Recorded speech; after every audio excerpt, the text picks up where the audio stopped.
and had a lock on it. Well,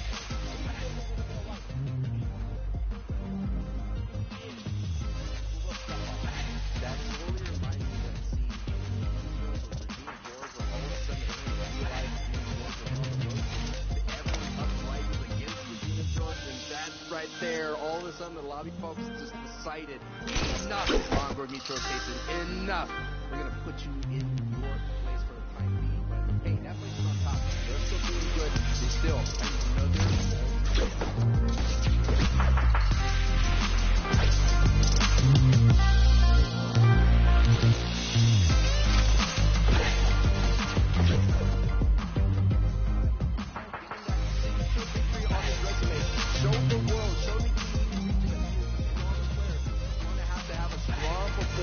here already. Benji with the biggest ass. Now we have Denzel with the biggest ass.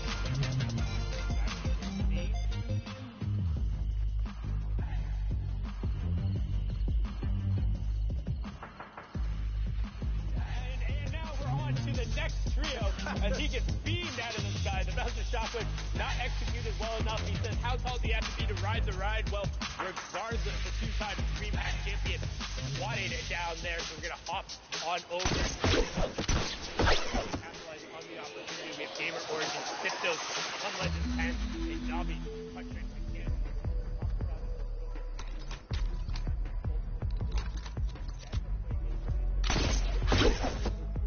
They have plenty of opportunities to make a splash, including their mid-game fights quickly, and they only seem to really win in the games when they're winning really hard and don't have the ability to kind of tilt that in their favor that often. And if you're not able to kind of minimize the RNG and manipulate circumstances into your favor, it becomes difficult. However, every once in a while, things are going to pull your way, just like they now have priority positioning on their zone and not a team in the way. As I say that, the rotation begins coming out, and you know what? They said, everyone hop in the sedan, we're going for a ride. And just to show you what kind of ride that you could have with a pop-off game right here, right now, Thomas Ishii and Nas and Flick were able to go from 15th place all the way to 6th place with that strong finish in the Victory Royale. Hen, Deceptos, Patrick are now sitting in that 15th place. Can this be that pop-off game that they're looking for? Making that vehicle rotation is so dangerous, but Hen, Patrick, and Deceptos, their game plan is to go for height with a really aggressive retake. So, yes, they're currently sitting really close to low ground, but watch them, as you've seen on the top. Deceptos leading the charge, tunneling, tarping his way, and now you're going to have Hen and Patrick that kind of be looking in the backside of things. Patrick most likely is going to be the support player, but Hen is the one that's going to be the most damaged as a fragger. And the one thing to note right now is they actually don't have any utility to go up. No crash pads, no bouncers, no shockwaves. What they do have is floppers. Oh, so they're going to try and find some picks or find a play there. They find Analex and grab the body, huck him back, see if there's anything there. Shields sorting through. What they're looking for is a way to go up, because as you talked about, that's when they do best, and what they get from that is a crash pad, and that's going to signal the alarm. You hear it in the background. It's going off right now, and another down coming through. Navi Patrick finding the elim on the box-to-box. Deceptros is going to be the one who's able to confirm it there, and all of a sudden, with only one elimination on the low ground, they're going to turn it into 3 and some utility to potentially make a play. Crash pads and floppers in the inventory. And man, and what some great space control on this layer, and the EU region wanted the smoke, and now the fire is ablaze, considering that Mongo, Mitro, and Tayson are out. Who is going to stand tall after all the ashes are done? That is the question to ask. And Hen, Patrick, and Deceptos, we've all been waiting. We've all been wondering, where are they? They had such a strong performance in heats, and Hen, on your bottom left, picks up a knock right there with some double beam, triple beam support from the rest of his trio mates. And now Hen, he's not done yet. Just like a machine, he's going to turn his attention to the backside of the storm. Very strong trio performance, as we are now in the top 11. So placement points will be doled out. And here we go. They're going to try to make a move. And be careful, though, because height could kind of beam down on them, because considering that they're very close to second from height. And this is what it's all about. Players taking opportunity and rocketing themselves up the leaderboard. A huge pump there in the bottom left-hand screen. That's the one you want to keep your eye on. That's Hen with the floppers, with the shockwaves. He found another one. He found another one. The backside of the zone plays. The young Englishman who's been on fire since the Cash Cup win on his birthday is trying to catch a dub here on the largest stage possible and take themselves from 15th back into contention, just like Thomas HD and Co. But Deceptos goes down. That's generally his partner in crime, so Patrick is going to have to do. But look who's still in the lobby. Thomas HD's name in that elimination feed. They're capitalizing on the opportunity and making plays for themselves. We're going to hop back on board here with Hen. 11 players remaining, 9 players remaining. 4 trios left as Thomas gets a nice double there to continue their push towards the top. High ground, though. Munch just raining down shots. We have Hen in the bottom right, Thomas in the top right. These are 2 of the best playmakers in the game as Hen finds another one. Shockwave's about to come out. It's all up to Hen as he goes for height. Doesn't find it there, but still has the floppers. Thomas also looking for his own room. Can either of them solo clutch up against the trio on high ground? That's been the theme of Europe, and here we go. And Thomas gets another elim. Thomas has the ability to do it. With 9 elims, it is a possibility. 2 solo players. Oh my goodness, Hen's on height. The trio is now between the sandwich right now of Thomas HD and Hen. Hen is raining down some fire, and they're going to go down into the arms of Thomas HD. Hen and Thomas pick up elims. No build for Hen. This is an opportunity. An opportunity. Yes. What a play. Up and gets Thomas HD and Munch. Oh my goodness. Hen, what a way to close this out, and Sundown is speechless. And that was sick. We've talked about how good he is, how him and Thomas are the fulcrum. Well, the 2 of the best individual clutchers in the final moments there, going back to back, punch for punch, shot for shot, elimination for elimination, but in the end, Hen walks away, and that's now twice in a row. We've seen the 15th place team rocket themselves up the leaderboard with a victory royale. And that's all you want, man. That's all you want is a chance, is an opportunity to represent your trio. We are getting close to the end, and we are going to need a monster breakdown and a leaderboard check from Zeke, Shao, and Reese. Analyst S, what you got for us?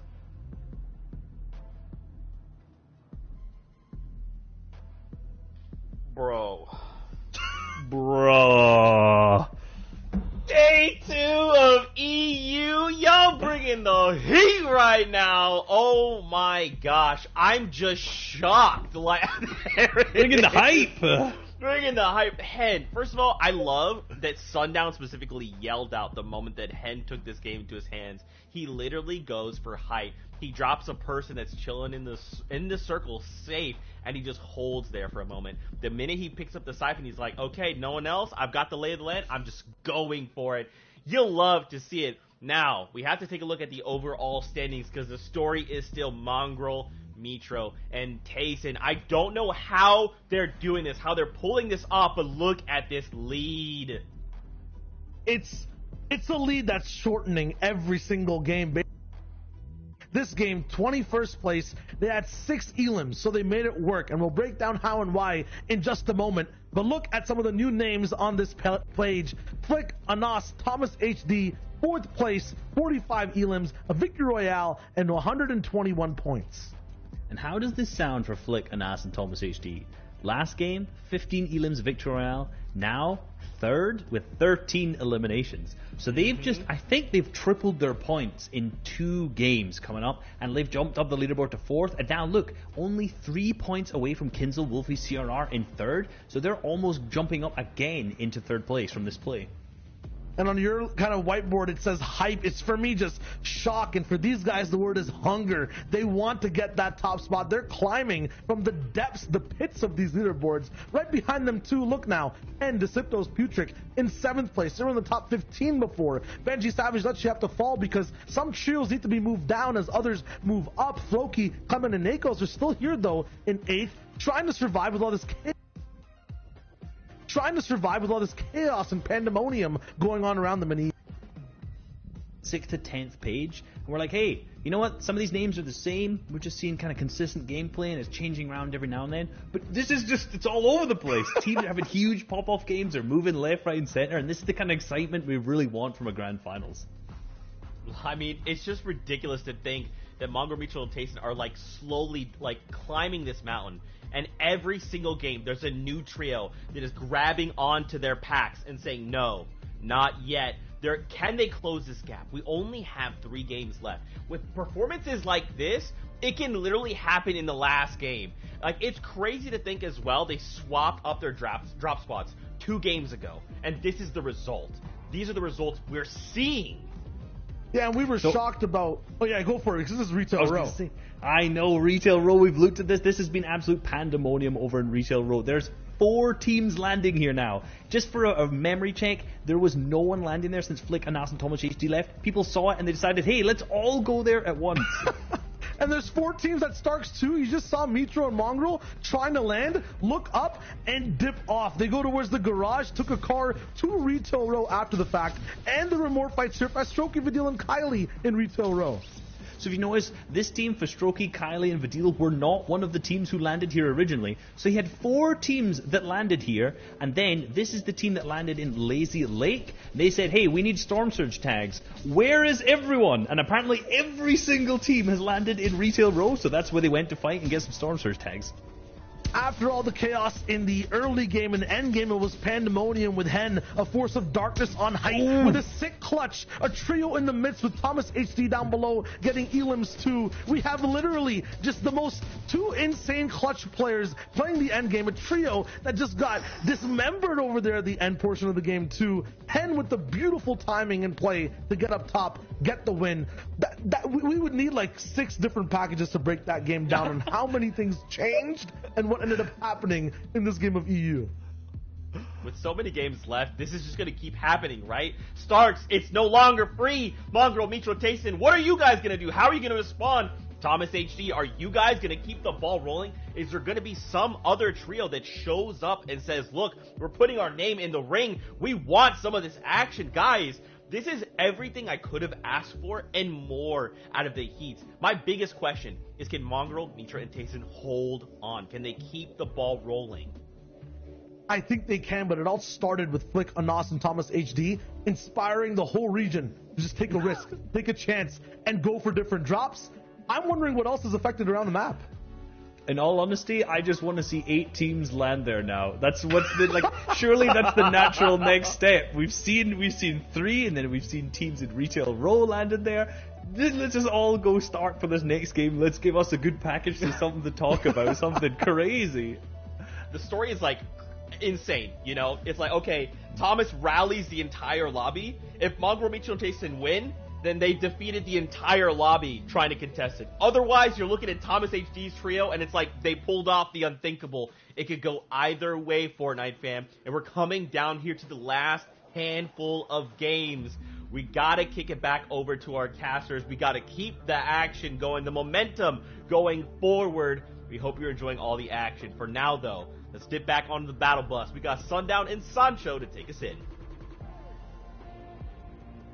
Thank you so much, gentlemen, as we've loaded on in, and this is match number 10 in total. We have 3 more to go today, and then we'll crown our FNCS Chapter 2 Season 4 European champions. They'll be walking away with the axe. You can already see decent amount of spread going on here. Some triangles over at Stark, so there's definitely going to be a contention going on, but otherwise there's a decent spread of teams. However, it feels like there's a couple more people also lurking on those out route kind of passes just outside of Stark, as we're going to swing on over with our match 9 winners, Hen, Deceptos, and Patrick.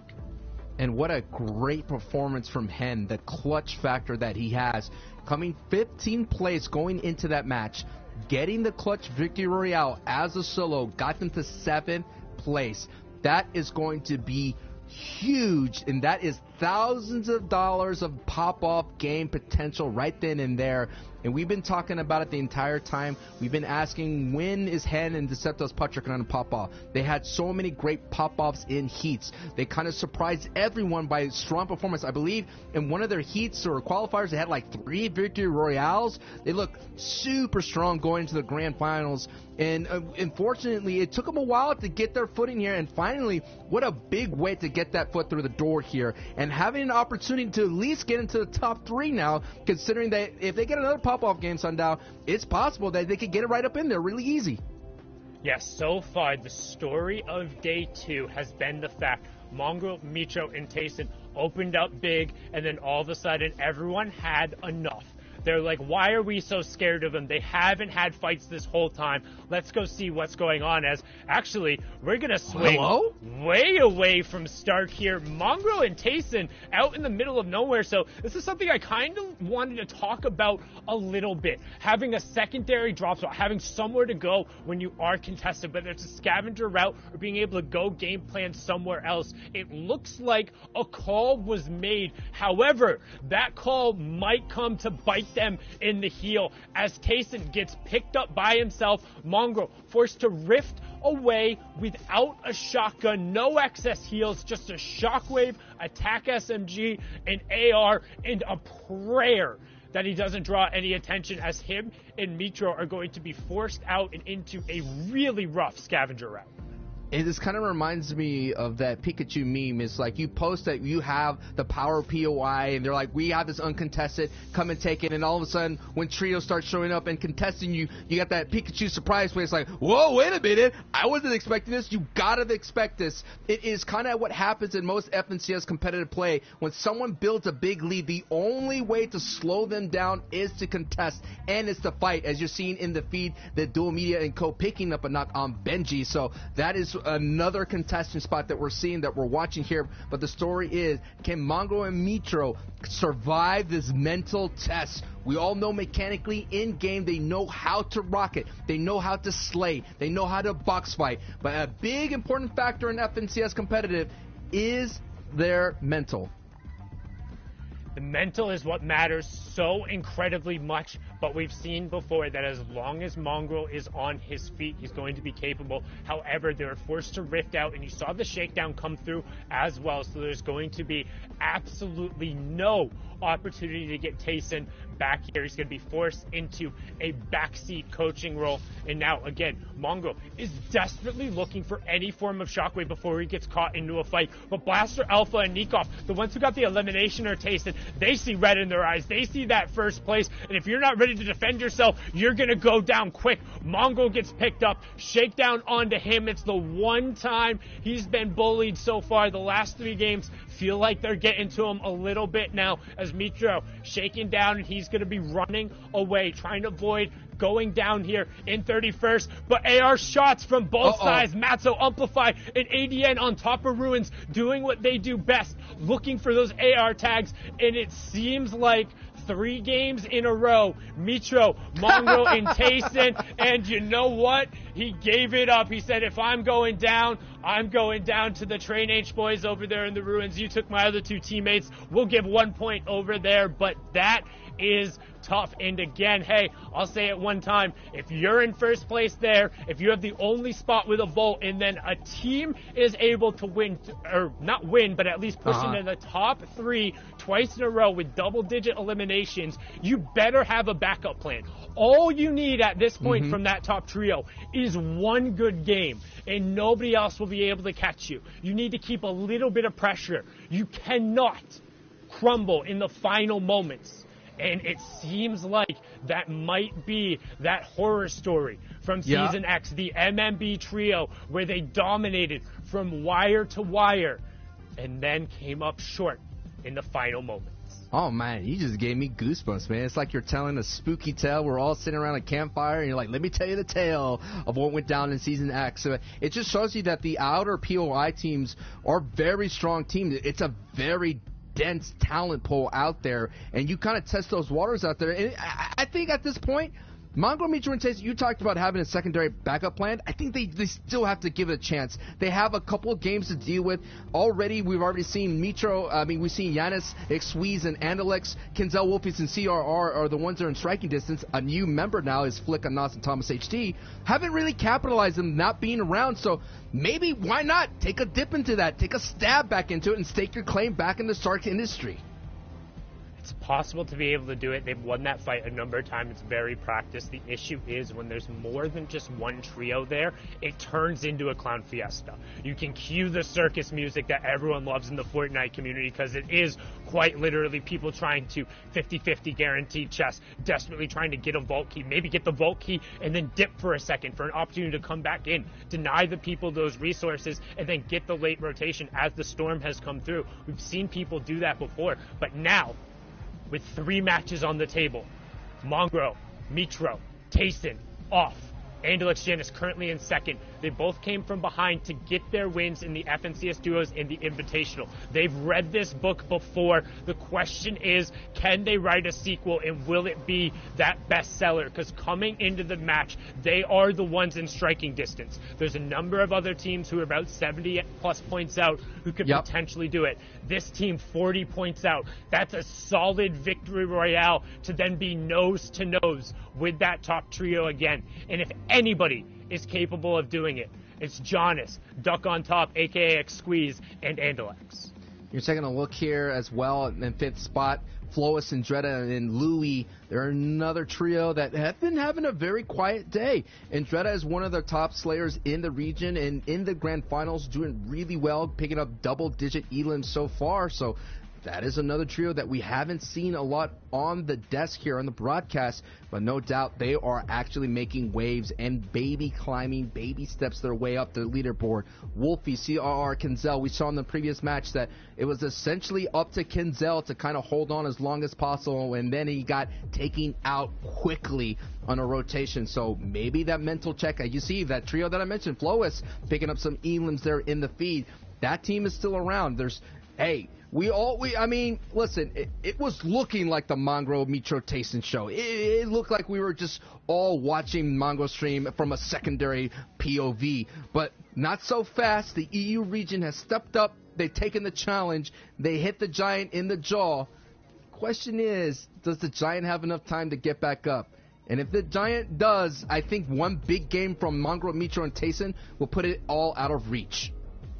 And the key thing is right now is, yes, while the entire leaderboard is squeezing up to them, we talked about it before. The fact that they opened up such a monstrous lead, they still have 3 victory royales. They're still, I think, in terms of even with those absolutely horrendous placements right there. And missed chunk splash. Speak of absolutely horrendous there.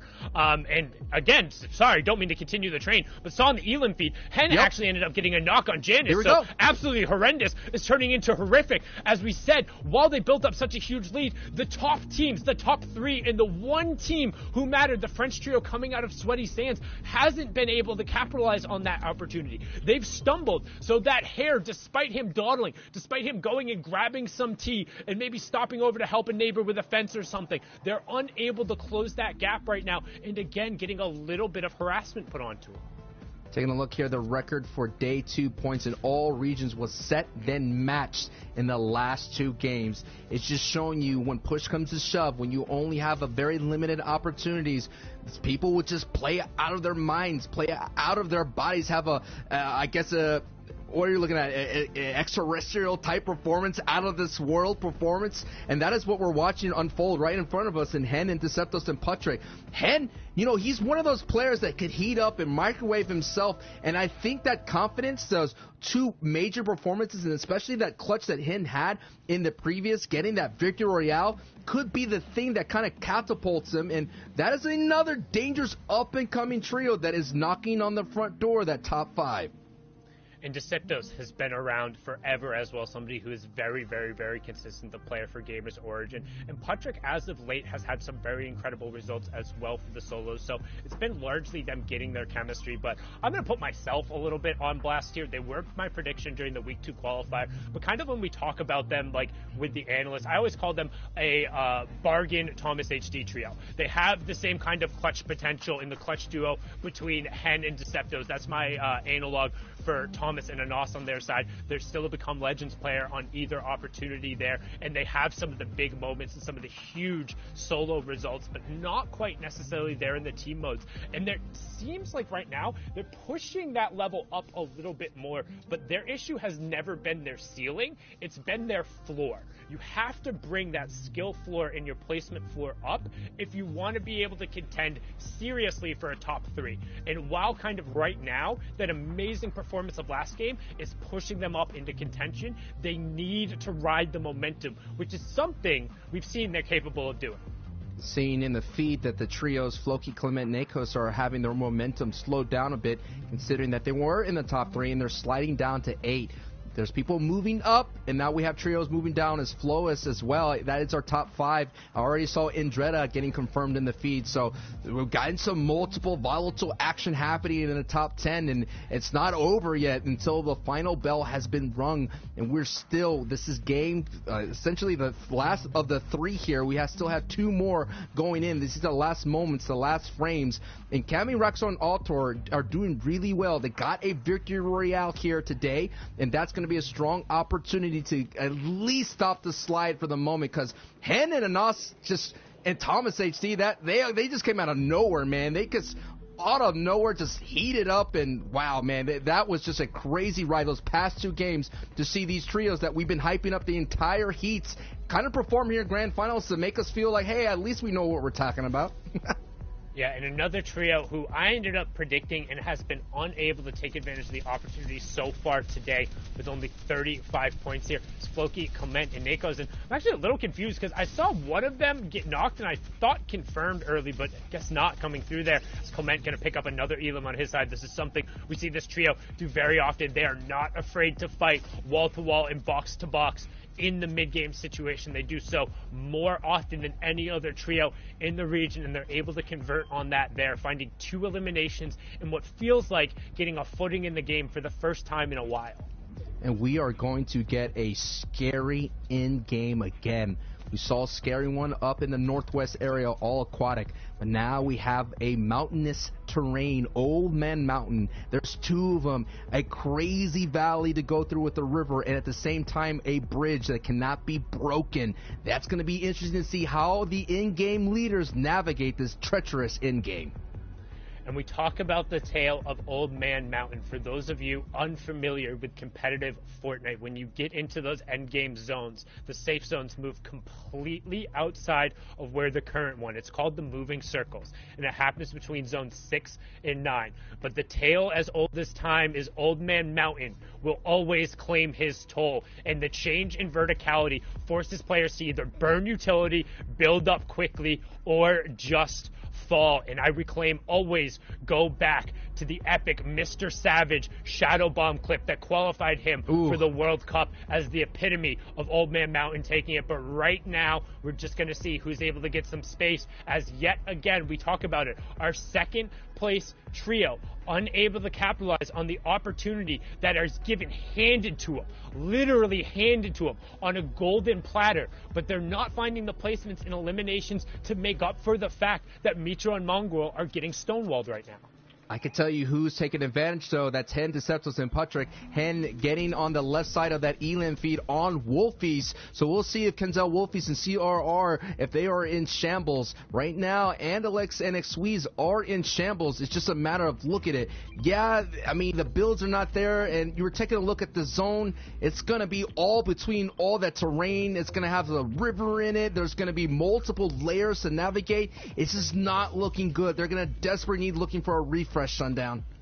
this is one of the worst areas in the entire game for players to have these moving zones. The rapid change in verticality and how quickly every single direction, if you're looking down there, you can see the river on either side. That's a mountain, but it's a steep drop off no matter which way you go. So there's going to be no reprieve regardless of which direction those moving zones pull. And the half in, half out reveal, that's zone number 5, is going to play a big factor in determining who is able to dictate the pace of the end game. As you can see there, despite the knock coming through on Hen, that was another snipe. We've seen him putting in work with that weapon as well. So we kind of talk about the quote-unquote bargain Thomas HD. He says, hey, I could do it with a sniper as well. We saw him converting on Janice earlier. The knock on the Wolfie's not getting ticked over, but we get a lay of the land, and we kind of get an idea of where that 4th zone is going to be as everyone is pulling towards the mountain there on that east side. Hey, I'm going to tell you what my wife told me. Off-brand is just as good as the big brand, and the off-brand is rocking it at the moment, solidifying themselves with an opportunity to kind of sneak on away in a top 5 finish, and we are watching this action unfold as Florix gets taken down by Analyx. The number 2 trio doing their best as it do to hold on, and that could be that refresh, that frag that they need to desperately, if they can find any kind of mobility just beyond this crash pad, they're looking good. Taking a look at their builds, not looking solid right now, but they're going to kind of hold on tight together, and there's the rest of that trio down below. They're kind of squeezed in between the two as Florix does get picked up, so they're not going to be able to take advantage or find any of that reprieval loot that they were looking for there, Sundown.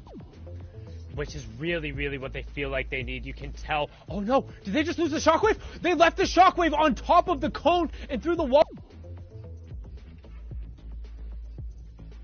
Place it fell. That's disastrous. That is awful game management right there from McSqueeze. And we talk about in the moments when you have to do everything right, losing your one utility, your one vertical and horizontal utility tool in such a tremendous moving zone area with huge changes in verticality is going to end up spelling potential disaster for them. However, the disaster going to be averted for now as the 5th zone lands smack on top of their head, and it's going to come down to whether or not they can win this fight against the team that spitefully stole that shockwave away. They have 6 splashes. They have peppermints that kind of make a crazy rotation. This is our 2nd place team who have yet to capitalize on Mongrel sitting in 1st place. They're getting a nice tag there. Yes, the Swedes go ahead and confirm that, so it's going to slowly, surely there. Look how close. Look at this right-hand peak. Look at it. They're just holding on for dear life, and another knock. Wow, Norwood. So that's big. That's huge. They were in shambles, and that might be all that they needed, Sundown. I didn't see him able to get a shockwave, but he is able to snag away a shotgun upgrade there. You can see Clement and Co. all the way down on the low ground. Utter shambles in terms of HP, but they got the elims that they're so well known for. The question is, 6 elims, plenty of excess utility, but can they make this rotation up the side of the mountain? There's the Gorgeous Gorge bridge they're trying to make up now. Floki will get the conversion onto Jaspe a little late to get some bonus siphon onto him. Good job coning their head in, but they're coming in the absolute low ground, which is such a risky area.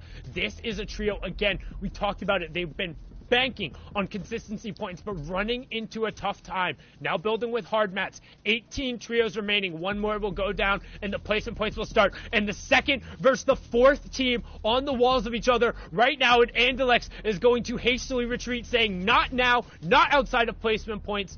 Be safe.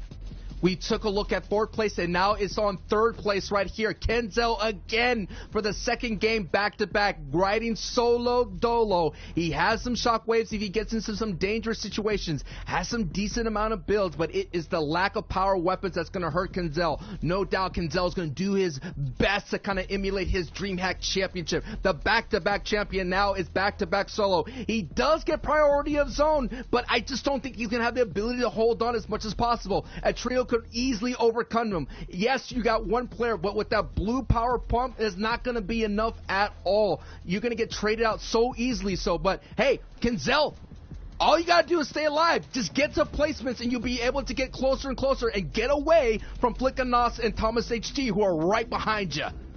and he was trying to bait somebody dropping down into that box, knowing he had priority position on the zone. But it's gotta feel bad if you're CR and Wolfies. That's 2 games in a row. They pulled that priority there in that first moving zone, but everyone has been down and they're not able to capitalize. It would have been a great opportunity to climb up the board, but the story so far has been the inability to get the key points you need. Get to pick there, but that's only one more, as still 18 trios are on their feet. We're going to wait for the replay to catch up here in a second as Kinzo gets dropped all the way down, but let's take a look at height and an unfamiliar name up there for the first time as Skype, Yaxu, and Falconly are going to force Anas, Flick, and Thomas HD down. We're going to go down all the way to the water to Kinzo, doing his best Dolphin impression right now, trying to find some shots on the side as placement points begin to tick over. 16 trios remain. Nikov getting a knock onto Robabs there. Kinzo eats a huge shot with his teeth there, 35 HP. Will he result to the shockwave? Will he use it and position himself correctly? You hear the chug splashes go out on the wall, out of dodge, and gets snapped right away.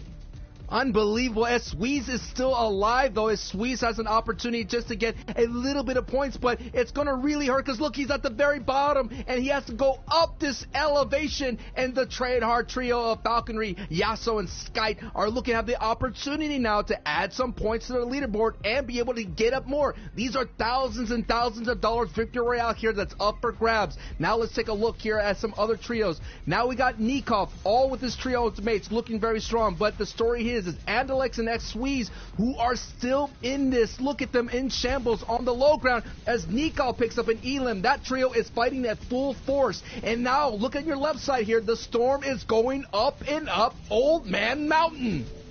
Old Man Mountain claiming his toll, first in utility, then in builds, then in your tournament, potentially ending right there. You can see still 2 games after this, but a huge pickoff from Nikov in the storm. This is what we talked about. You got to get the pickups, and then you got to find a way around the mountain. The bandage cannon will bind him sometime, but right now, Duck on top goes down, and if you have to capitalize, if you're Andalex, and into the box and Deceptos he goes, gets a much-needed siphon, has some minis as well, but needs some space. Plenty of builds in a second pickup right away there by Andalex. That was massive, and Nikov finds some room as well. The individual plays continuing here, Sancho. Hen picks up an Elim as well. Now it's about solo stars on the top and right of your screen. Nikov and Andalex doing all they can to back their trio through. On your left side, you're seeing Train Hard trio is being contested by Nakos for the brief moment here. That is going to be something to watch. And look at the very bottom of that left side. It is Become Legends Hen with another clutch performance as Altor and Raxo go for height against Train Hard. And there it is, a nice opportunity to hold on to. But the story is our second place team on your bottom right, Andalex, doing all that he can to hold on and trying to close the gap. Nikov had a great performance, but look at this build up on height. Oh my goodness. And down below it's Matzo and ADN, and they have an opportunity, and all they have to do is chop this down. And Raxo, oh my goodness, that was scary. He was able to hit the bouncer to give himself some of the fall damage immunity, now ignoring Skype all the way up on the high ground as Kami is still up there, and he's going to be able to take it. And it looks like Gamma Gaming, Kami, and Roxo looking for victory number 2 on the day here as they have a 2v2 against the low ground duo right now. And you can see them trying to get the mats in the correct spot. Roscoe is the one who's going to stay up on the high ground. No, as I say that, he drops the flopper, which indicates he's going to go down. Kami's going to stay up. Nope, they swap it again as Roscoe is the one with the HP lead. So Kami's going to go hunting. Roscoe's going to play for the heal off, hoping that he can get an angle. He has small fries found there as well. So ADN and Matzo are going to try to off. Kami! Excuse me, Kami, you okay there? But he's going to be more than fine knowing that Roscoe is going to pop a flop in the zone. As long as there's no bandage cannon in play, he'll be the one to walk away with the victory. And as Matzo ticks over to the 9th zone there, Roscoe, Artur, and Gamma Kami pick up their second victory royale. With 9 elims, and it comes on down to the smallest of fries. 2 games left. Let's get a breakdown and a leaderboard check from the analyst desk. Zeke, Shio, and Reese, what you got for us? Welcome back to the analyst desk. We got our boy Shio right here. This is him, Shio. Just kidding. Yo, this is just like, there's so much going on. My mental fortitude right now is about a big 0 because of everything transpiring from drop spots to end game. It's all happening so quickly. We have to take a look at the standings Mongrel, Mitro, Tayson, the Titans that had pulled away. They've been shut down 2 games in a row. And now the standings are closing. These gaps are closing. Look at the point difference now. Wow, 192 to 173. Frozen in time in first place, like you mentioned, Zeke. Mongrel, Mitro, and Tayson now actually have a closer race they have to finish in these next 2 games. And we know Mongrel, Mitro, and Tayson these last 3 games have struggled a little bit. They've only managed to get 6 points total over the last 3 games. Before that, in their first 6, their average was 28 points a game. So obviously they're really struggling now that they're being contested, so we're going to have to take a deep dive into that in our package to see exactly what's going on. And Lex, that last game was doing so well. Past that, 2 Raxo came in, Artor getting that win. A very confusing win that went down to the last moment, last wire. 2 victory royales for those guys. This next game will be so close, even on this page, 120 to 94. That is a difference of just a victory royale. If any of these teams win, they can do exactly what Raxo did that last game and just get up into that top 5. Yeah, Raxo moving up into the top 3 should be kind of motivation for some of these guys, 6th to 10th. The tournament's not over. Even if they're 6th to 10th, their placements are still very, very good, and this is still a very solid performance. However, these guys should know that they need a big game to get up there into that bigger prize money. Guys, I'm so worried. We're going to break down specifically what has transpired here with Mongrel, Mitro, and Tayson. But something has shaken them, and that is Thomas HD. And now they're reeling right now. They're on the back foot. They need to go into preservation mode, right? I get that they feel they don't have Starks anymore, but what they're doing and what they did in this game isn't the play. So please break down what exactly happened and how they can hope to correct this, because they still have a lead. They can still do it, but it needs to happen right here, right now. Yeah, the dust settled a little bit. They went into preservation mode, I would say, last game. Their mental going through kind of like a hyperbolic time chamber. They've chosen to go Sweaty Sands. I mean, Reese, what happened over here? So look, this looks like a very weird drop for them. They're splitting, Mitro's landed in the grass. It's odd, no loot, but you got to understand the context behind what was actually happening. So many teams were coming Stark that they said, okay, we need to go and land somewhere else, and they know that Sweaty Sands was uncontested. Flying in, their drops were not that good at all, and if they'd landed, the chances of them being eliminated by Andalex's team off spawn was very high. Not too sure what was going on to Mitro there. However, they go down and they had to back out from that instead of contesting off spawn in hopes that they would actually be able to get any eliminations. And this was the reason why Anas, Thomas HD, and Flake being able to get Starks uncontested, looking good, but that endgame was just way too chaotic. This is a low ground trio, and there was a mountain in the way of that low ground. So it was very, very difficult for these guys to be able to get into that clutch mode, very difficult to go low first and then Shockwave for high. A Shockwave actually separated the whole trio. They ended up going down fast. And that's what we see very commonly about these trios who try to use kind of their mobility in the early moving, say that first moving zone. A lot of the times they try to use their mobility like the shockwaves or the crash pads, and it's so unreliable because it's really good solo mobility rather than trio mobility. So these players get split up, and then it just becomes a solo game and they get picked off individually at that point. And obviously our victory royale there by Raxo, Kami, and Artor going down to a big heal off. Great job splitting all of those white heals to Raxo at this point and picked up the big victory royale. And Raxo had the best position too after that ultimate height build fight that we saw just the zone before. He actually went all the way towards the back, was the last person to land, so he had the most info. He knew the best places to hide while healing, and he got the heals at the last second too. So very good from him there in his trio. They're now in third place. We'll see what ends up happening, and if anyone else in the top 10 can boost up and over.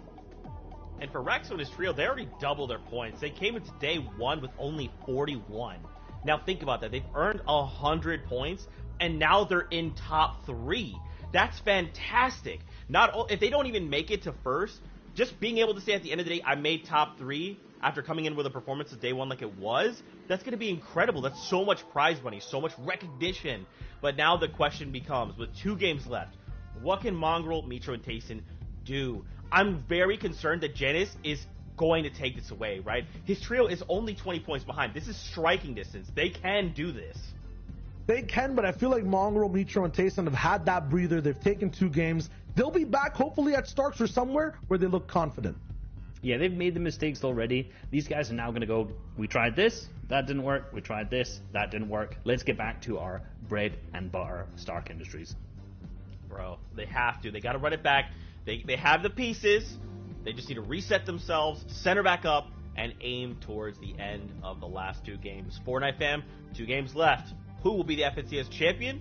We're going back into game. Let's do this.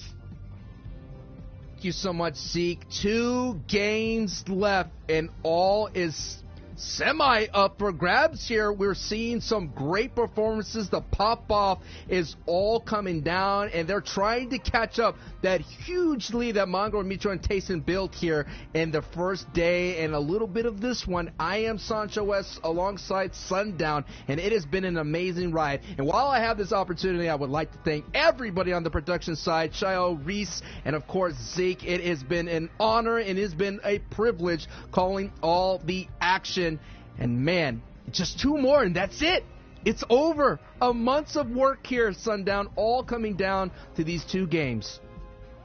Yeah, shout out to all of the observers, the directors, Yes. everyone behind the scenes who makes this all happen. But also, shout out to all the players for playing their absolute hearts out and making these last kind of games very, very, very interesting down to the wire. And then also, shout out to you, the viewers at home, all the boys and the girls, however you identify, however you are watching, whether it's Twitch, Twitter, YouTube, watch.fortnite.com, or in-game on Party Royale Island. Thank you so much for joining us and letting us give these players an opportunity to show just how freaking good they are, as the action today has been bar none some of the best competitive Fortnite I've had the honor of casting. And right now we are on board here with our 3rd place team, who has rocketed themselves up the leaderboard. 99 points today compared to their 42 yesterday. So far from Gamma Gaming, Cammy, Roscoe, and Artur. Here it is. These are the slight moments here. Everyone always is focused on first place, as we see Benji Lecce just sitting outside the top 10 here. They have an opportunity. Who knows, man? They could pop off. 2 games coming back to back. We've been seeing the pop-offs. We've all been waiting for Benji, Lecce, and Savage. These are the times that they tend to pop off, considering that they have slow starts. But could all those slow starts kind of catch up to them? I mean, it looks like it's appearing so.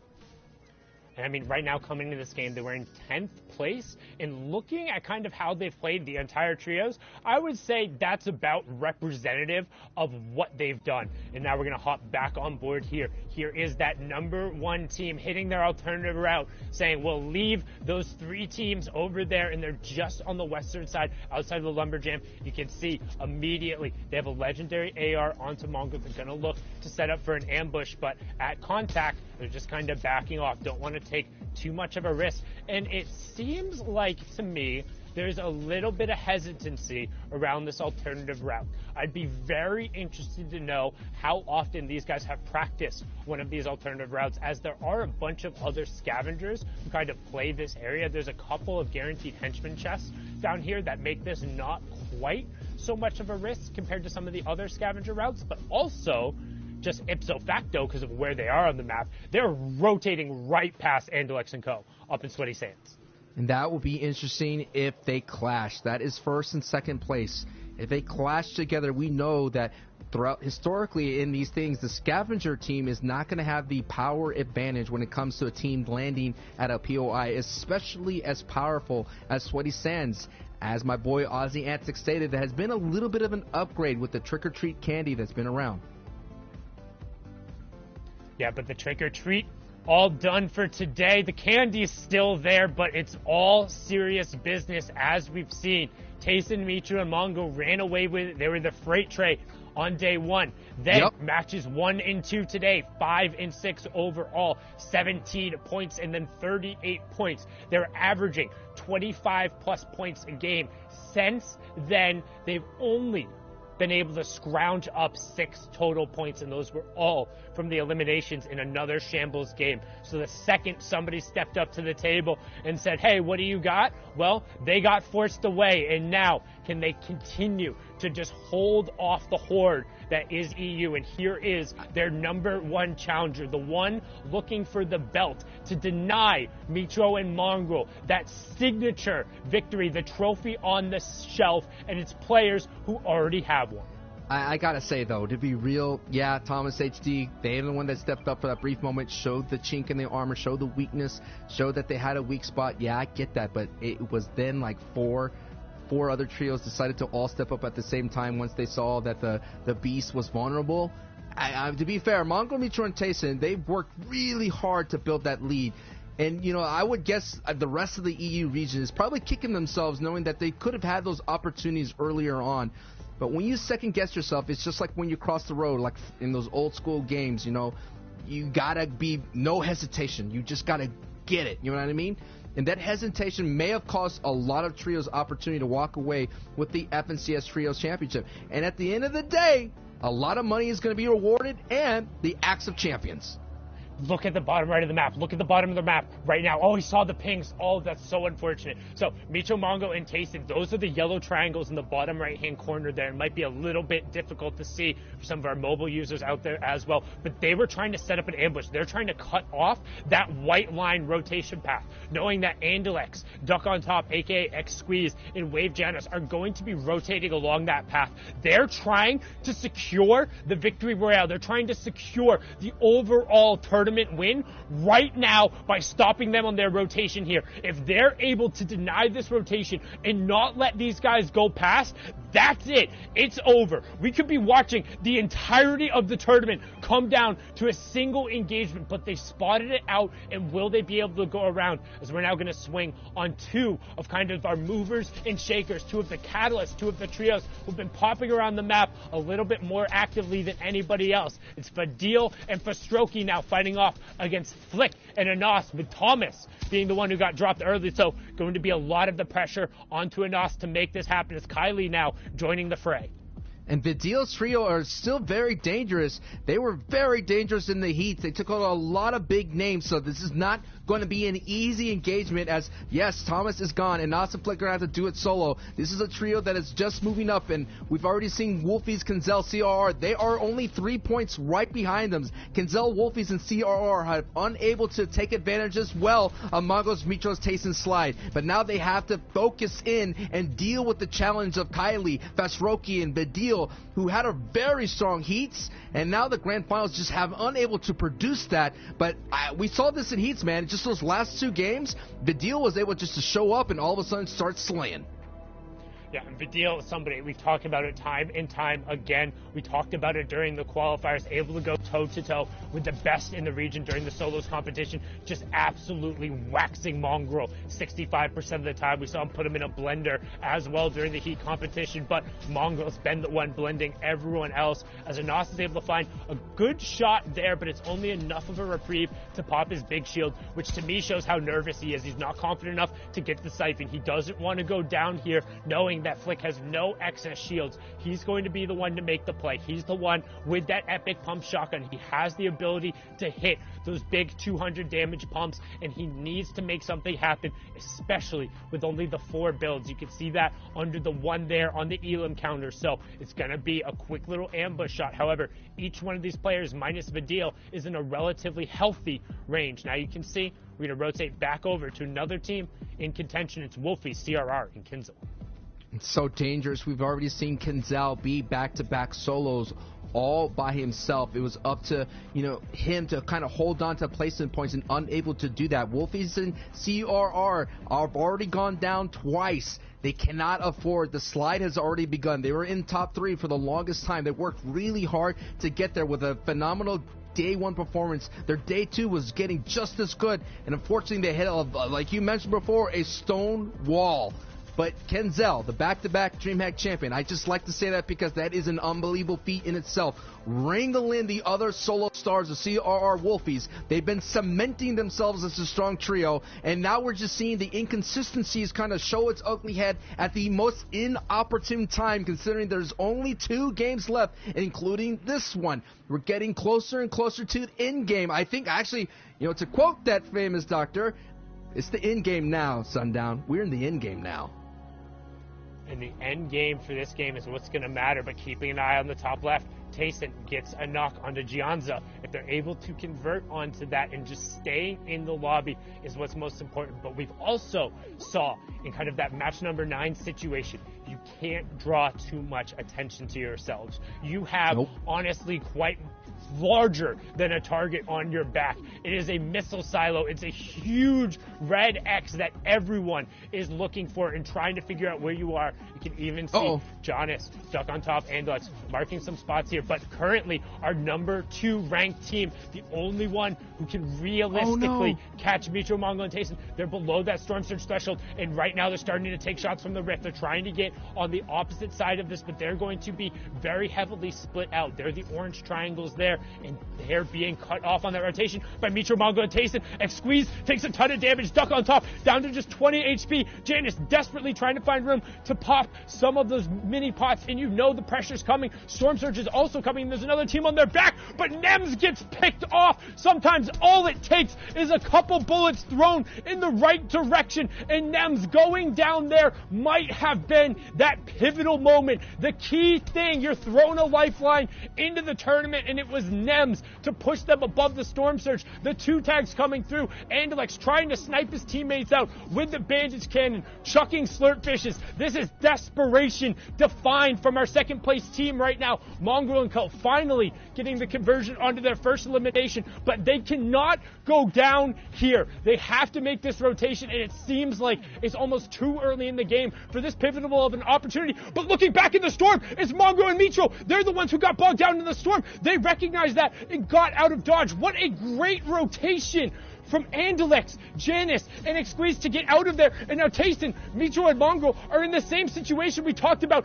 desperately having to avoid. They're in the zone, and they're stuck. You can't all go down here. They have to find these elims and the siphons. There's no white heals. There's no campfires. They don't have a fishing rod to hit the double pool right there. As long as Doko doesn't give them the siphon, they're going to go down for what will be the 4th game here. Mitro gets a siphon ticked over. He's going to be on his feet. Tayson is down.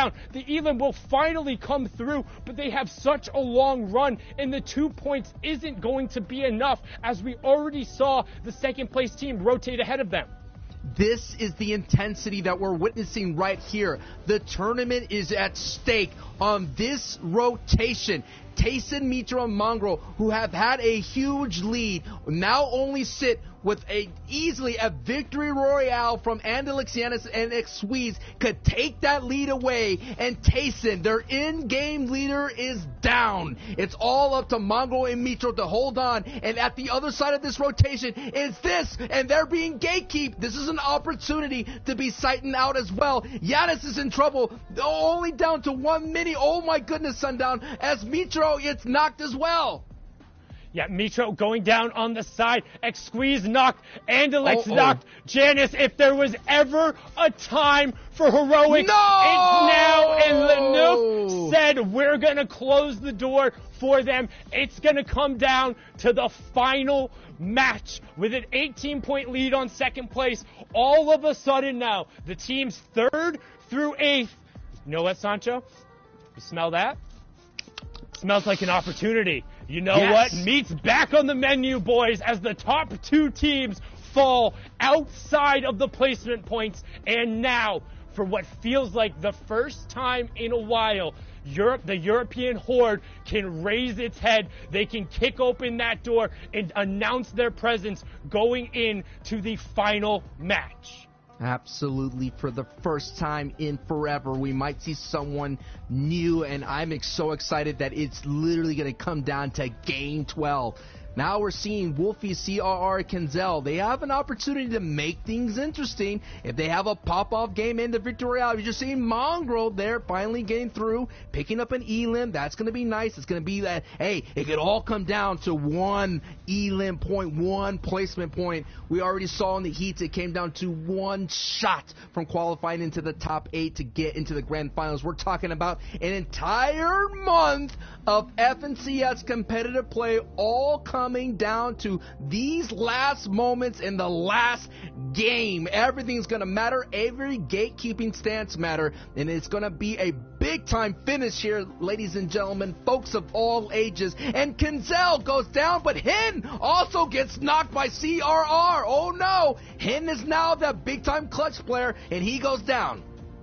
How is Kenzel getting knocked there? CRR has a total angle on 3 different teams rotating through the zone. Kenzel off by himself. CRR finding another knock there. They needed to be together in this circumstance. This was an opportunity. CRR by himself converts into 3 eliminations, but at the cost of the 2-time DreamHack champion going down. Savage will pick up the Siptos and end the run there. So while Hen was fantastic on that individual run, we talked about them needing to pick up that floor if they wanted to stay in that top 5 contention, and going to drop again here. When you get one moment, one opportunity to seize it, will you? And right now it looks like he's got mom spaghetti everywhere. As we're going to swing on over, you can see ADN Amplify on the side there with Matzo, Chapix, Queasy trying to find a little bit of space as well. That 4th zone is revealed, and we're heading in towards the lake, towards Retail Row, now, with a little bit of zip line in play, but otherwise pretty natural finish.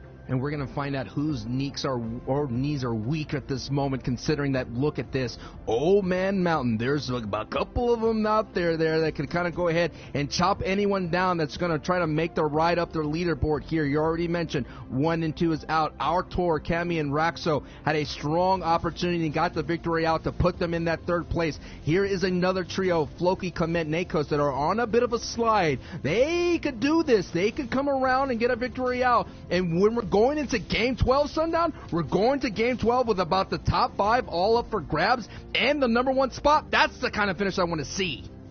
And while they're on a little bit of a slide, they've been putting it together better than their less consistent games yesterday. They're 3rd in terms of overall eliminations. What they're missing on today so far is that deep placement run with also combined eliminations. They've had one or they've had the other. If they can get both here, they're currently sitting in 7th. They can put themselves into that top 3 area in potential in contention for 1st. But there's a number of other trios who can also do that. As you see, Savage, Lechi, and Benji, another full trio wipe. That's 3 more points over to them. They were 10th place on that outside, looking in for the top 5 coming into this game. But as we said, 1 and 2 are down. If you're watching and you're wondering what we care about, it's those teams 3rd through 10th and whether or not they capitalize, and the French trio has prime positioning to do it right now. And 4th place just fell. Wolfies and CRR eliminated out. So more shakeups are going to happen. The analyst desks are going to have a lot of work going forward here to take a look at their leaderboard, because so many teams are going to be able to slip and so many teams are going to be able to overcome them. And this is a trio right here, now down to a duo. Raxo, Kami, they get a nice one on Squeezy right then and there. Another big name going forward too. So Raxo, this is a prime opportunity for this Cohen company to kind of all of a sudden heat up, and they're trying to go on this rotation here on the other side here, but they're being greeted and met with some bullets. Now the retreat is on. They're going to go back into their old builds. This is what's so important about space control. The ability to have the retreat and not get lobby focus is going to keep this trio alive, and the opportunity to move up their leaderboard to kind of close the gap between 2nd and 3rd. Yeah, EP Alexa, a.k.a. Enterprise Queasy there, going down in a good pickup. But you've seen that this trio was able to get their victory royales when they had everyone on their feet, and they had a decent amount of utility as well. So the fact that Artur has gone down is going to make this execution a little bit more difficult. But one thing I want to call out for Kami, he's got those fireflies going on. It's one of the few things in the game that can apply that fire effect to builds. If there's somebody who is building out towards wood or ends up getting too vulnerable there. They end up running out of mats that can be a surprisingly effective tool in the late game. But right now, we see Lenough getting a confirmation there onto Flick. Eye drop also going to down Floki. Nako's going down, so all going to be on the back of Clement. Otherwise, the top French trio going to fall short of placement points again. And Cammy finds the angle with a brilliant crash pad, forward place, finds Thomas HD sticking his head out there. The 190 tag, enough to tip him over the top. And that's some top of the leaderboard crime right there.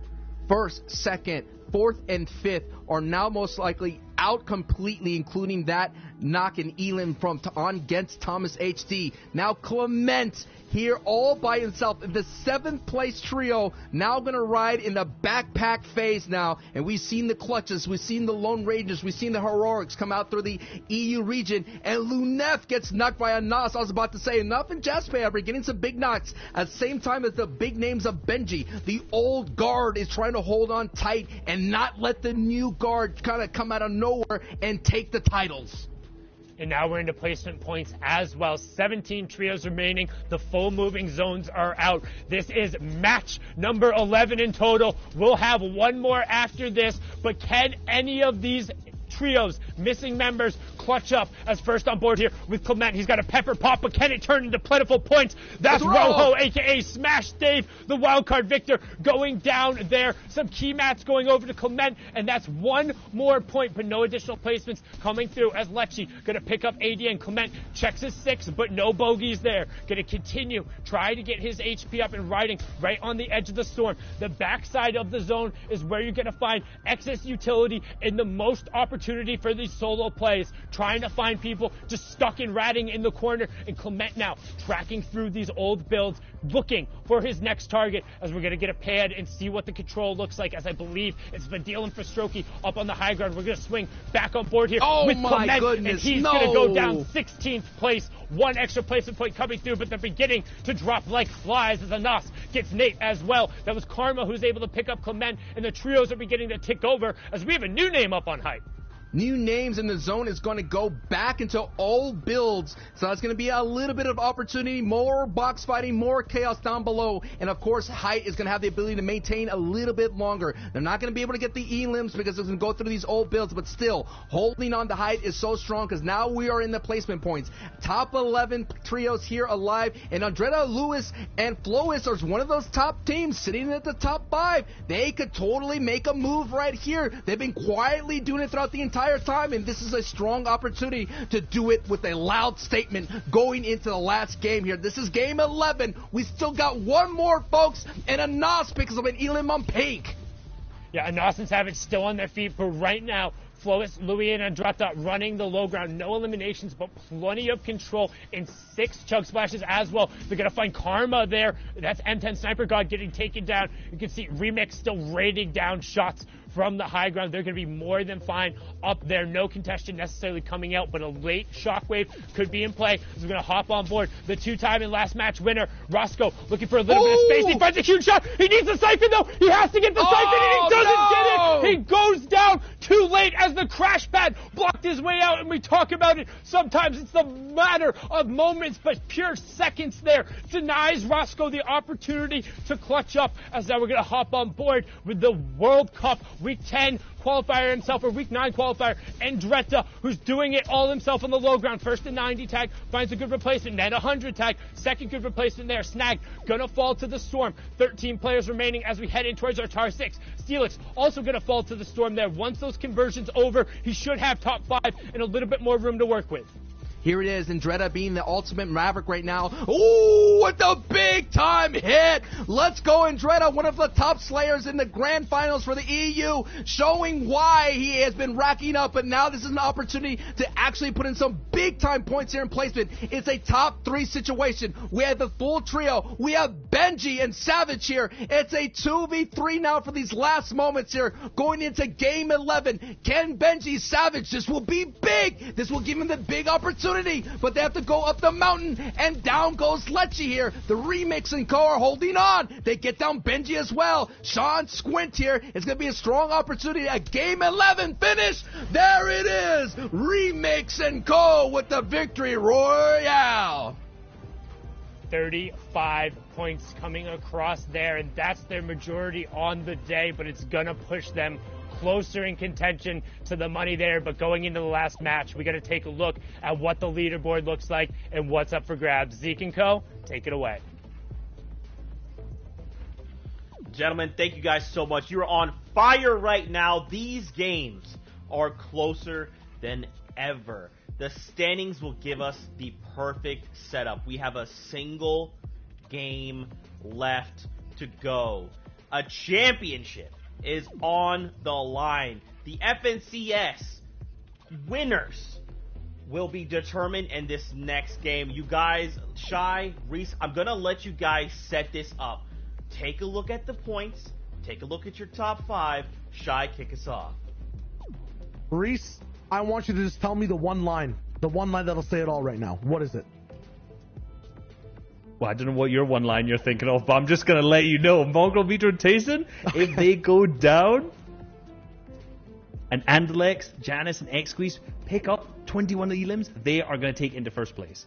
I don't know what line you're asking for, but I'm hyped because I want it. This is the line. The top 3 is all that matters for the win right now. They're the only people who are close together in contention, looking at going forward. And like you just said, if Mongrel, Micho, and Tayson go down, it's a big game needed by Andalex. If Andalex's trios goes down, then Raxo, Kemi, and Artor, based off the kind of pop-off we saw last game from Raxo, almost there, able to survive, they can overtake and go all the way for first. It'll have to be a huge game, though. Past that, though, there is Andretta, Louis, and Flois in the top 5. That pop-off from Andretta that last game was crucial to get them on the first page. They might be able to overtake and get towards third, but at first, it's a 2 to 3 team game. And something we didn't see there was actually Benji Fish's team really fly up. 17 eliminations in second. Something we didn't actually catch up too much on. However, it does move them up to 7th. They're not really in contention of getting up into that first place slot. They can, however, if they have another big game, take up and take 3rd, which would be a really, really big game for them. Lecce did tweet, we are going to drop a 20 bomb next game. Just a little bit shy of that. If they managed to win with the Victory Royale, they would have actually got that 20 bomb. So close attempt. Very close. And Kinzel as well. Wolfies and CRR are holding on and fighting every single game, whether it's against a trio or against the zone. We'll have to see what will happen with all these teams and their relationships with each other.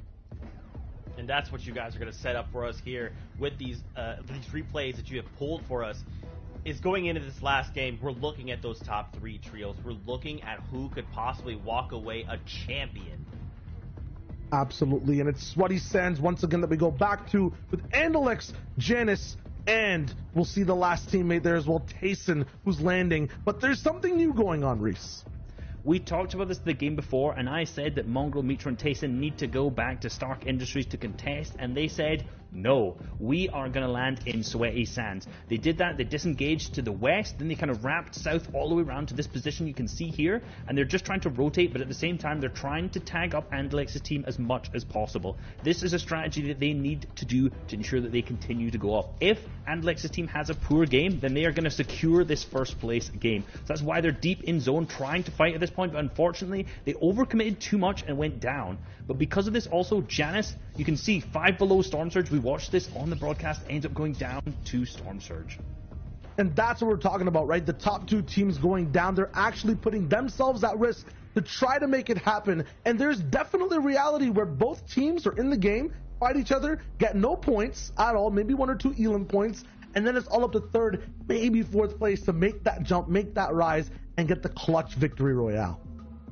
I mean, could it be any simpler, right? Like, watch Fortnite fam. As we're watching this game, you got to keep your eye on that top left elimination feed. If Mongrel, Mitro, Tayson are wiped out, that means 2nd place has the shot. If 2nd place goes down, 3rd place has a shot. It is a battle for the top 3 right now. But also, real quick, props to Andretta and his trio, jumping up to 5th before this final game.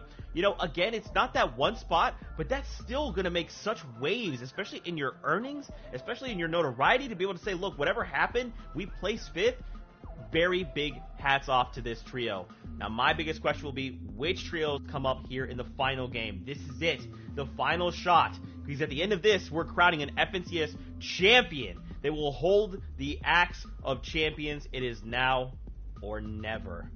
One final game. It's one final game with first and second place fighting each other at the same drop. Oh, I need to do it. I need to do it. I need to get the hype chart back off. It's off the charts. I need to bring the I'm on cloud 9 one back out. I'm over the moon. I have all these. You know what? I've come prepared and I didn't even realize. Andalex, Janice, Egg Squeeze. I also have my Mongrel Vitro Tayson. They're going to fight off against each other. I'm so excited. Oh my lord. Oh, wow. Thank you for that, Reese. Thank you. Man, I needed this laugh because I'm so tense. I'm so worried. My little baby heart can't take this pressure. We only have a single game left, and that will be it. Now, if you guys, you're looking for more action, you're like, man, I don't want this action to stop. Don't even worry. Stick around. We're going to be jumping into NA East. We'll have 6 games there. We're going to be catching up on other regions as well. The action today has been ridiculous, but this is it. We're jumping out of the battle bus one last time here in EU. At the end of this, there will be new champions. Sancho, Sundown. Let's do this one last time. 3 rounds of qualifiers, 4 heats, the historic wildcard match, and then 11 games so far.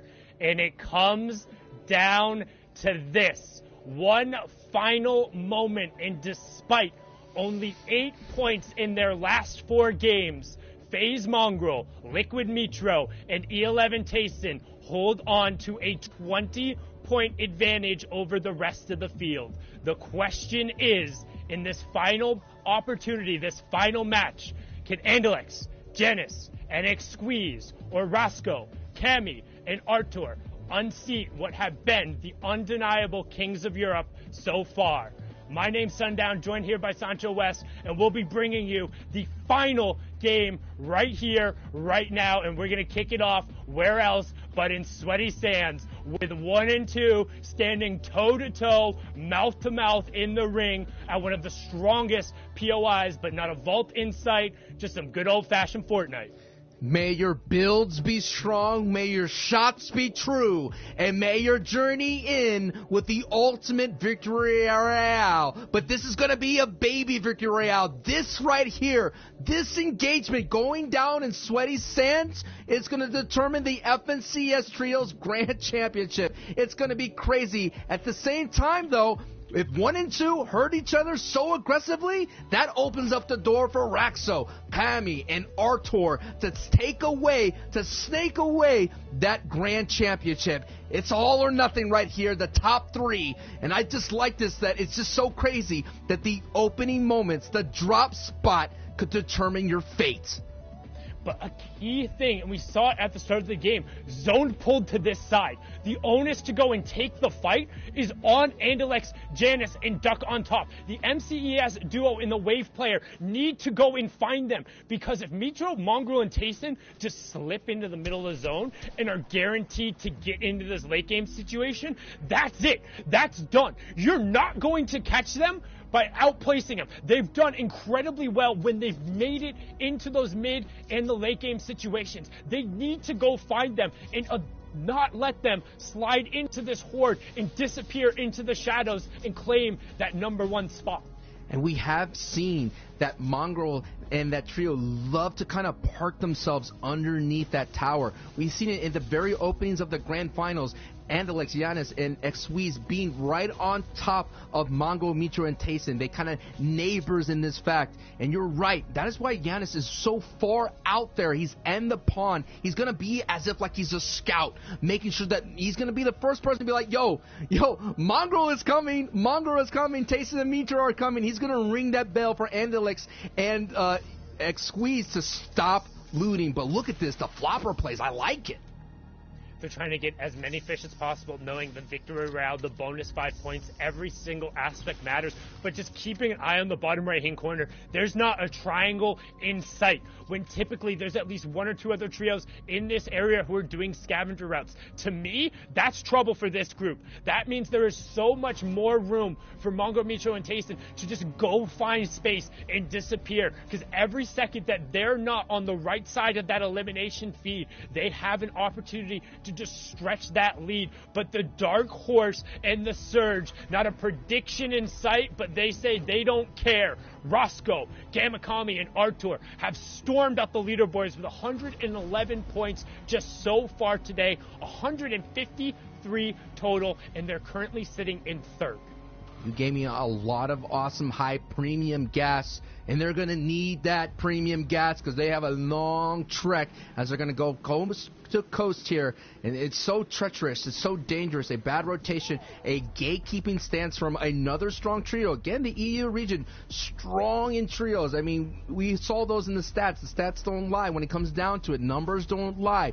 There's a lot of strong people rocking these scavenger routes, rocking these secondary POIs, and if Artur, Raxor, and Kami take this wrong route, that's the end of their run. That's the end of their chance to take that first place. And again, every time a trio is eliminated in this match, that's it. It's over. It's done. Your run for this FNCS will have come to a conclusion, and you'll join everyone else as a spectator to see what happens in the final moments. And I'm not sure if intentional or not, potentially so, because destroying that, since you're the first one rotating through, denies the gas from anybody else coming behind you, which makes the rotation that much harder. Ideally, they would have fueled up beforehand if that was the play, but no damage taken over, so not a whole lot lost there, as we're going to hop on board with another team who is absolutely surging on the second day. Anas, Flick, and Thomas HD trying to remain in contention. They are our fourth place team, so a little bit out of really the contention range for first place, but if they are able to put it all together, they could potentially end up there. But right now, you see, every little play that matters can affect the overall scoring in the leaderboard, which also affects your prizing, Sancho. Still a bunch of money on the line. Absolutely, thousands and thousands. And Nas, Flick, and Thomas HG going back to their old stomping grounds, already getting 3 elims total. And Verox's trio was landing here. They kind of claimed Dirty Dogs. Verox was known to be the staple of Dirty Dogs for the EU region. He always landed here at the very beginning of the Chapter 2. And that's what pushed Thomas HD out until Retail Row. Eventually, after time and time again, after Mongols getting in his trio, getting victory royales, Thomas HD said enough, and we're going to go ahead and push Stark's Industry. And now, because they made that aggressive push, they made a huge jump on their leaderboard. Now, they having that confidence, they went down to Dirty Dogs here in this final Game 12 and pushed out and eliminated fully Verox's trio. So that is the kind of ride that Thomas HT and Knots and Flick are having right now. And you're right, a victory royale and if Arturs and Co trio goes down, that means they will slide into that third spot. And just behind them in 5th place, we already saw it's Indretta, Flois, and Louis. They had a strong finish in Game 11 as well. And there's going to be a little bit of a different pacing for this game. You can anticipate there not to be a storm surge right off of the bat with already going down to 77 players even before that second zone has closed. That's because the aggression coming out from those with not really necessarily a horse in the race at this point. However, there's still plenty of people to be able to capitalize on those points, and this is one of those teams. You can see Louis Indretta and Fury Flois trying to find a little bit of room here. However, eyes on the bottom right-hand corner. There's 4 different colored triangles all getting together right now, and Andretta going to opt to box on over there. And I think one of those names, if I'm not mistaken, might have been Mongo & Co. I'm going to need to see when we check back out on the wide, but the question is always going to be, where did they go? Because they did. They disappeared in the center of the zone. They said, as long as we hold on, we're good. And now, for them, rather than being in that elim feed the entire time, they want to be silent. They want to get tags. They want to avoid that second storm surge, because that's going to be the best way to close out the game and get that staple trophy for Mitro in Mongrel. Seeing Wolfie, CRR, and Kenzel, who have had a very bad slide recently in these back halves of the finals here, that is going to be interesting to see if they could kind of stabilize. A lot of fans, a lot of people in the Fortnite fam have become big-time supporters here of Kenzel, Wolfies, and CRR, just a little bit more, considering that they all have really strong solo performances, and to see them combine almost late in the FNCS Trio season, combine together and do really well. But now it's interesting. That's usually Mitro Mongrel and Datco right there, and Tayson in those whiplashes. There is a new people with that ultimate swag there, Sundown.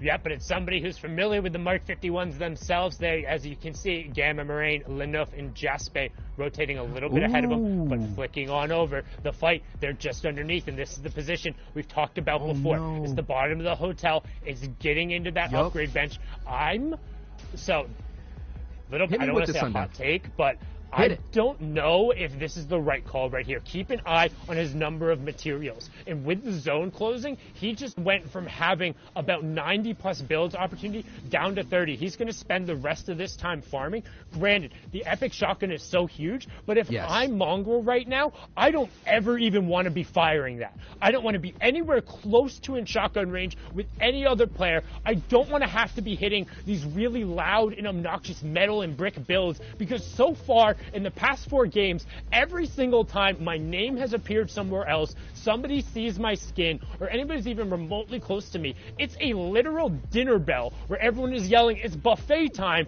and the shots end up come ringing in. When all you have to do is hold on. 20 points is a huge lead. Those builds are so valuable, but right now, still finding enough room. He's recouped about 50% of them, but still, it's tough, man. That's a tough decision, and we'll see if it ends up coming back to bite them. Yeah, man, I kind of agree with you. I kind of want to see Analyx and Giannis and Squeeze kind of like determine what's going on. But you want to beat the trio, you got to beat the trio. And already I took a look at the feed. There's some action happening.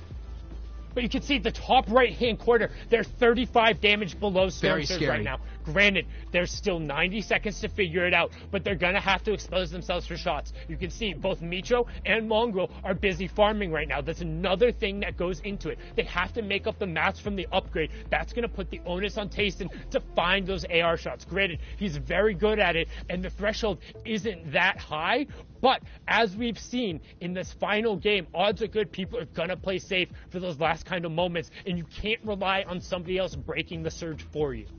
And the most scariest thing throughout the entire time, yes, Storm Surge, it's looming, it's ugly hat, but we're already going to have another finish here in the northwest side of things near Coral Castle. A lot of water we already saw cause so much chaos, and Mongrel, Mitro, and Tayson were able to hold high easily, but that is when they had very strong loot going forward. We just saw Mongrel upgrade, using that upgrade bench, eating up a lot of material. So that was another kind of maybe a calculated risk that you have to make, knowing that maybe when it comes down to it, you walking away with one elim could be enough. But I kind of agree with you, Sundown, considering those kind of, mat resource extensive rotations into this deadly end game, you might want to hold on to anything that you could find and hold on to.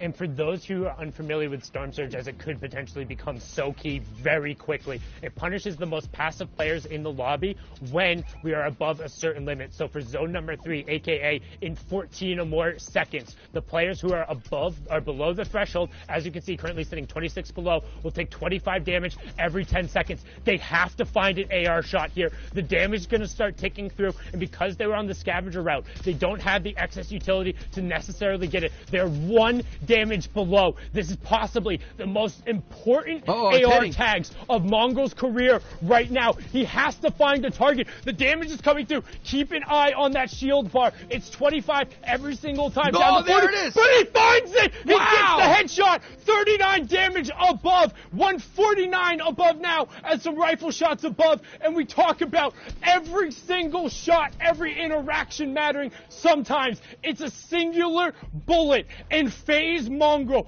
potentially secures the tournament right there by beating back Storm Surge and preventing that damage from giving the MCES duo and Janice an opportunity to yank it away.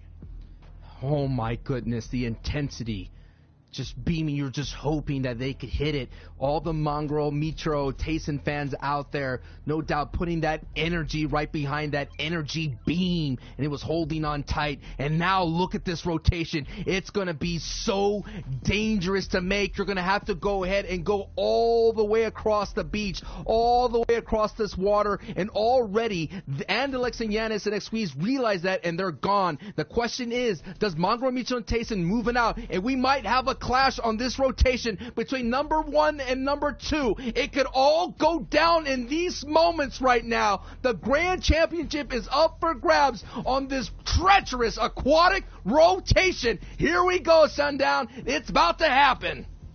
And you can see, keeping an eye on that bottom right-hand corner, when we cut back, the green triangles are Mitro, Mongol, and Tayson. There's the one you want to pay attention to. Currently behind on the rotation. Now keeping an eye. Janice, Andalex, and Squeeze. They're on the front of your screen right now, but now we're going to hop back on board. Outside, looking in, no excess utility. However, the team in front of them who they're spraying, they're marking it right now. They're saying pour the shots into them. That's second place. We can finish it right here, right now. But look at how many triangles are in between them and the finish. They're going to have to push their way through here, and there's not a bunch of real estate. And 1 and 2, wall to wall, Sancho. This is what we came here for. We talked about being toe-to-toe. Who is going to be the big toe as Thomas HG is lighting up the feed, but the focus is right here, right now. The grand finals, we have 2, number 1 and number 2, being neighbors for this brief moment. And for somehow, Mitro, Mongol, actually, Andalex, they belted. They're gone. They went right below the waterfall, and that's going to be a brief moment to extend this match right now. But right on the heels on this rotation is Mongol, Mitro, and Tayson, and they have to stay alive as long as possible. We're not even near the placement points. 24 right now. It needs to be the 17th place. And some of the lobby focus is creeping in. They got to be careful when the bullets are going in. That's them underneath. That's the here we go. Underneath them, putting pressure. Tayson, this could be it. They can't go down here. Tayson's down. Mongol on 20 HP. Mitro on 20 HP. And when it looked like they had it all boxed up, when they had the trophy already on the shelf, the chickens were counted before the eggs were hatched, and now it all comes crashing down. The door is wide open. Andalex, Janice, X-Squeeze, a.k.a. Duck on Top, they only got one of those eliminations, but the 1 point is now going to close the gap, and now the math begins. They were 20 points down to start. Can they find the 19 points to make the difference here? It's all going to come down to match number 12. And the rotation gets dangerous and more dangerous because now they have to keep pushing into the northwest all the way through Coral Castle, and as well have to deal with the waterfall on the other side. They have yet to capitalize every time Mongo, Mitro, and Tayson. Throughout the entire day, the door has been open, and they have yet to walk through that door. This door is just not like any other door. At the end of this door is the Grand Finals Championship. It is time. It is your opportunity to clinch it, to go up and grab it, to seize it. Don't let it slip away. Let's go. And now it's all going to be onto them. This is the story we talked about. Just one singular opportunity, but they have to take it. An opportunity is nothing if you're not able to have the ability to capitalize. And with only the shockwaves and the peppermints and no extra shields, very limited builds, the opportunity looks like it's slamming in their face. The door ever so slowly creeping in. Storm Surge, not going to be an issue, but you see they need every point possible. If they drop, Mitro and Mongrel get their trophy. They have the chance to steal it away, but it's going to be so incredibly difficult, as you said, because look at the number of triangles between them in the safe zone and the ambush. Janice goes down, the solo champion, falling there in a key moment when you need to have everyone together, when you need every placement point in every elimination. He falls. Now, oh my goodness, it's up to Andalex, the duo champion here, to kind of form up and know the lobby focus is real. And when you're down to these kinds of matches, it's all but a matter of moments. It is second place on the ropes. Are they reeling? They might get knocked out right here, down to green HP, as Squeeze and Andalex are holding on for their tournament life and the opportunity to get the first place. It's not going to be easy. Sundown, they have a brief moment to breathe, but look at that half in and half out. They're not safe at all. There's still danger arising. Can Andalex and X-Squeeze overcome the adversity and have an opportunity to at least get a victory royale and the overall championship?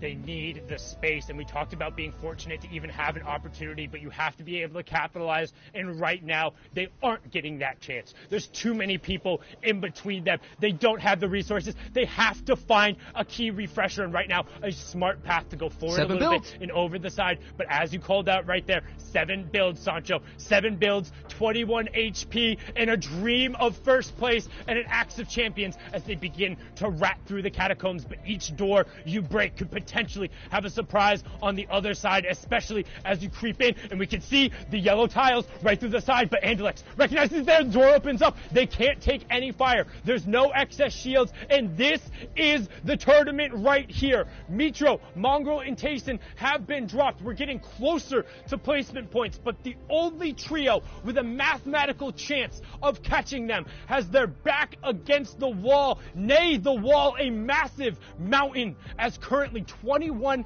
HP, 121 between them, 0 shields, 2 builds on Andalex. He has to find a snipe to make this happen.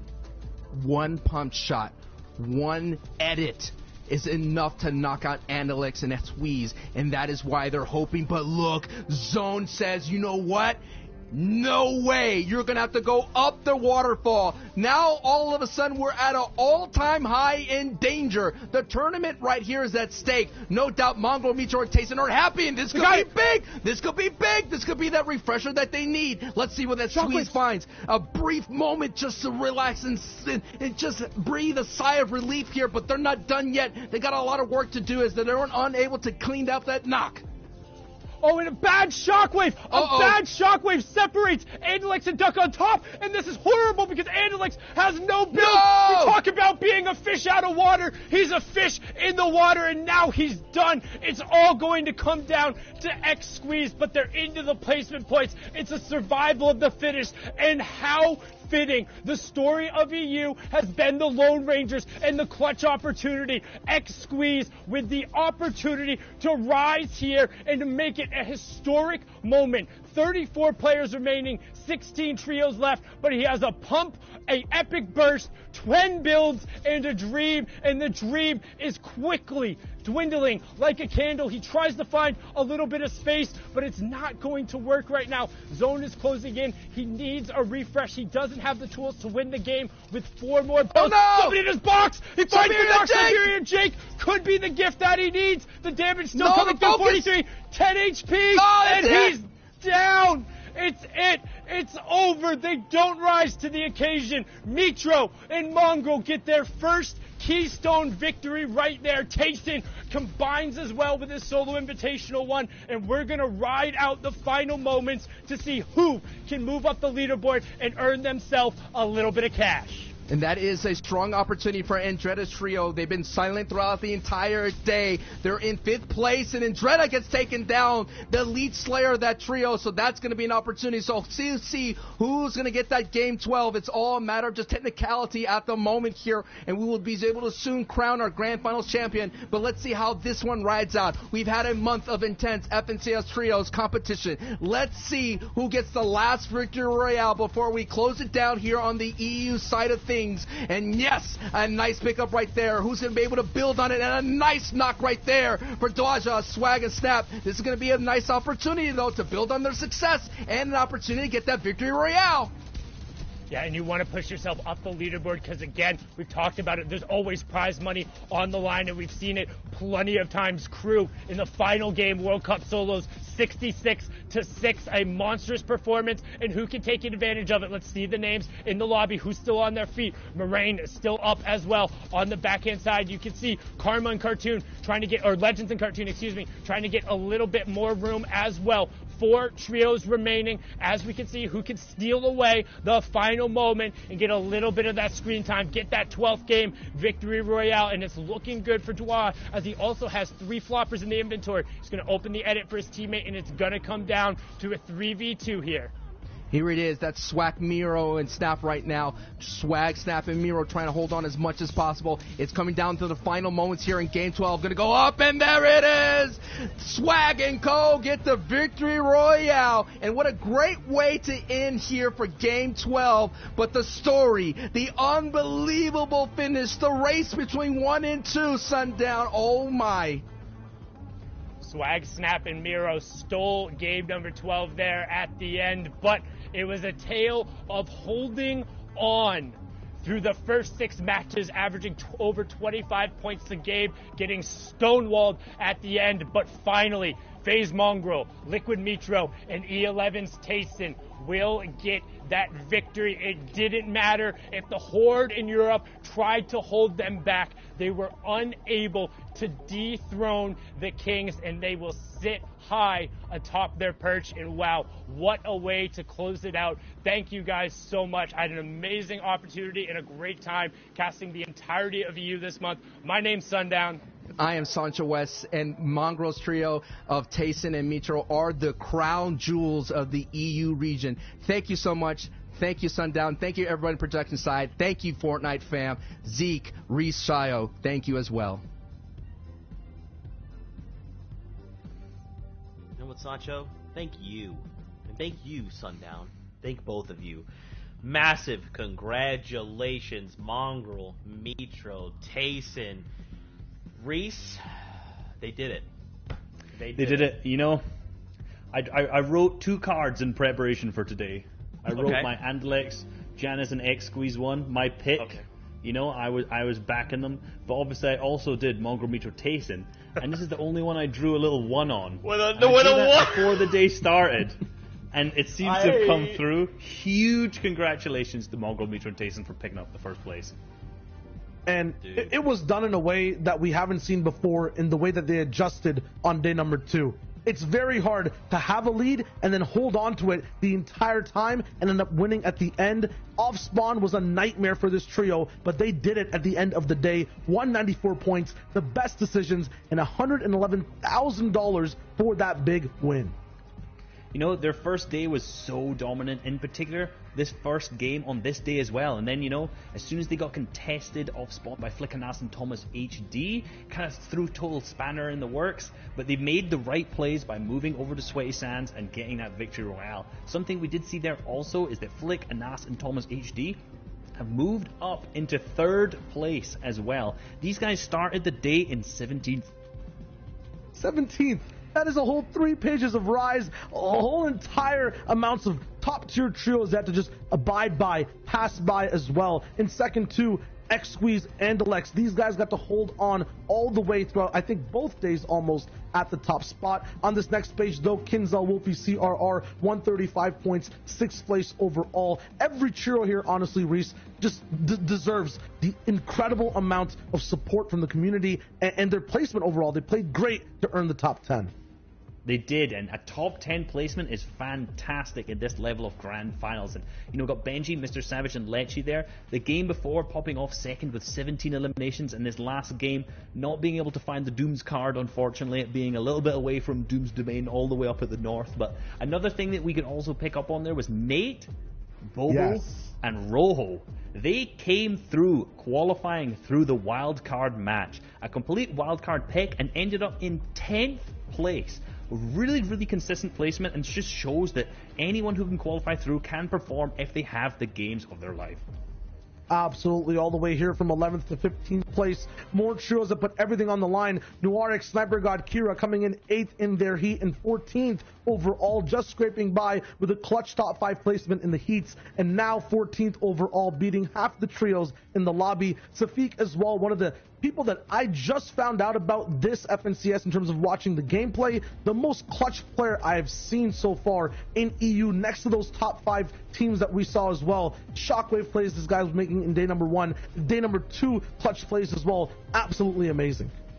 Yeah, and his teammate Siberia, you know, a name that has been in the scene for so long, but somehow, since the inception of his game here, he's been called Siberia Jake, and it's been continuing all the way through, and his name is just Siberia, and that's the one. It's a legacy that's lasted him through players and everything. So, moving on to our 16th to 20th page here, some teams that we thought would be a little bit more consistent there, like iDrops Trio, but still performing very, very well, getting to that grand final stage, and still some really nice prize money for them too. Congratulations to our new FNCS champions. They will be claiming the Axe of Champions for Mitro and Mongrel. This will be the first time they can just take a breath and bask in the sun. Their climb is done. These veterans have finally earned the respect, the axe, the recognition, the prize money. Earned it. They've had it, but now it is a statement. They can say, you know what? Never question us again. And for Tayson, he gets to once again hold on to the axe of champions. We're going to take a look at our predictions. We made these calls, and ultimately Sancho West came out on top, calling the team that he believed, he backed, he put his heart and soul into, and they did not disappoint. Man, good work. I'm just going to say good work. It was a good pick. Came in first. I've got to say, Floki, Kamlen, and Nakos with Sundown's pick was great. They came in 7th. Some really consistent games from them. My pick, Andelix, Janus, and X-Squeeze, very, very close. We pretty much watched that all of today and how that fight happened between Mongol, Mitro, and Tayson. How they clashed over and over and over again, and how tense it was. That last game had me on the edge of my seat, thinking they could clutch it up, and I could pick that prediction of number 1.